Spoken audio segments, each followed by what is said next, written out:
वज़ीर आज़म आज़ाद कश्मीर चौधरी अनवारुल हक के खिलाफ तहरीक अदम एतमाद कामयाब। फैसल मुमताज़ राठौर को नया वज़ीर आज़म मुंतखब कर लिया गया।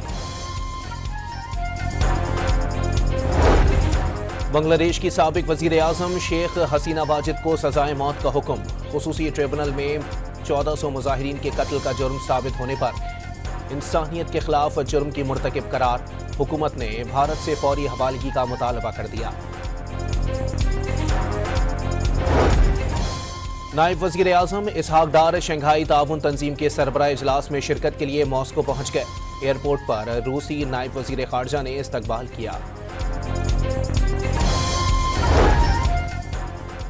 कराची में सुपर हाईवे पर तेज रफ्तार गाड़ी की टक्कर से स्कूटी सवार खातून टीचर जाँ बहक, दूसरी जख्मी हो गई।